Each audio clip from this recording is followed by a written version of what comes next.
We are on the hunt for a flip and all of our offers keep getting rejected, but we are about to head down to South Scottsdale for a property that's off market that just got sent to me by a wholesaler to go walk it. If you watched my last video where we walked the pink mid-century modern house in Tempe, we did put an offer out.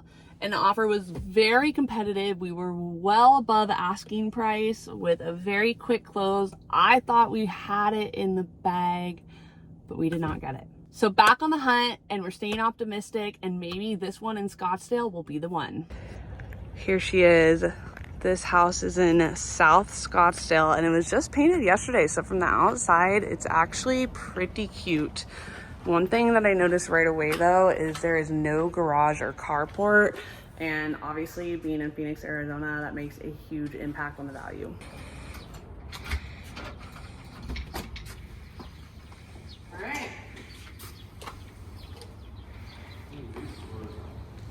Right? I mean, they're real wood.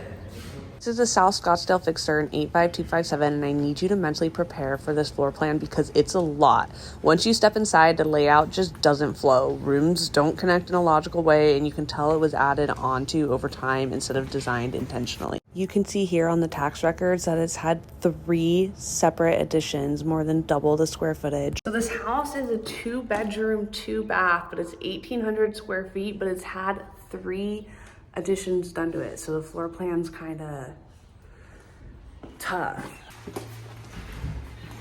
I don't know if I would like that. Like what? Having a room that goes in the backyard. Because then the only way to get to the backyard is through your bedroom, unless you add another door. Exactly.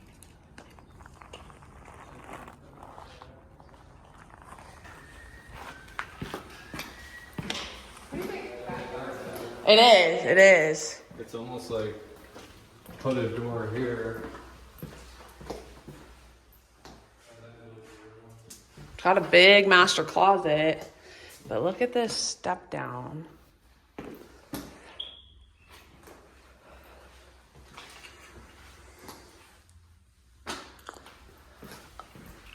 I mean, it's a big bedroom, but it's got skylights. Oh, what's that?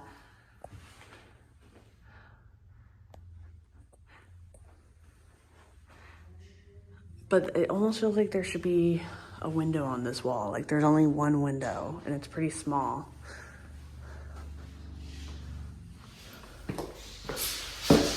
Andrew, you might want to take a look at the ceiling in the master bedroom. I think I maybe saw a leak, and I don't know if it's an old one or not. No one wants a 2-bedroom house. Like, we need to be able to convert this into a 3 or 4 bedroom house to make any sense. So this is obviously a big room that could be converted, but then this is the only door to get to the backyard. Oh, in my mind, it's almost like you'd have to continue the hallway straight. Yeah.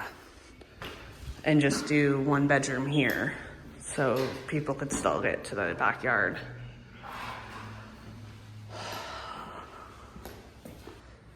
The bathrooms are dated, but in decent shape.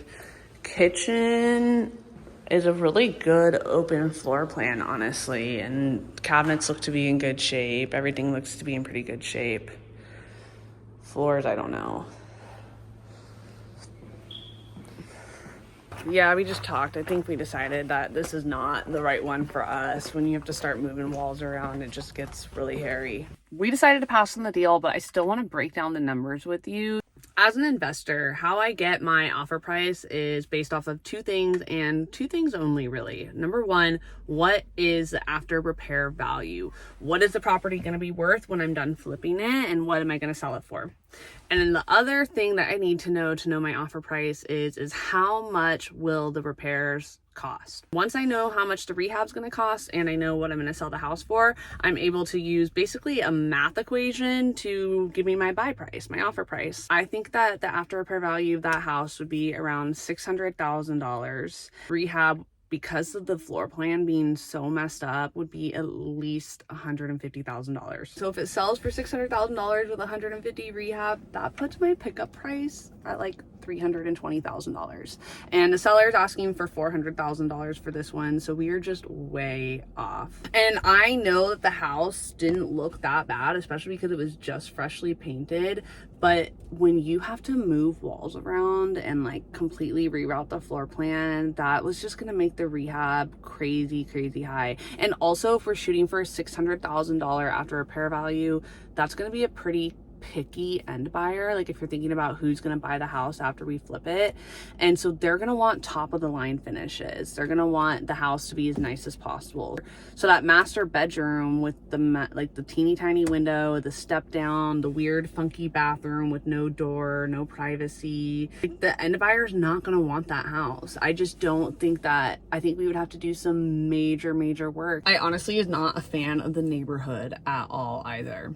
That house had no garage, it had no carport, which is tough because most of the comps had at least a carport or a garage, and that's worth a lot. But then like just looking on the street, I should have grabbed a video to show y'all, but looking on the street, it was just very dumpy. I don't know, sometimes you can just walk in and like get the vibes, you know, it just didn't feel right. Whereas the house that we put an offer on Friday felt perfect, so we put an offer on it, but obviously we didn't get it. So it looks like we are back on the hunt for another investment property. I know I've taken you guys to 3 with me. We've put 4 offers out total, all rejected, but we are actively looking for our first flip.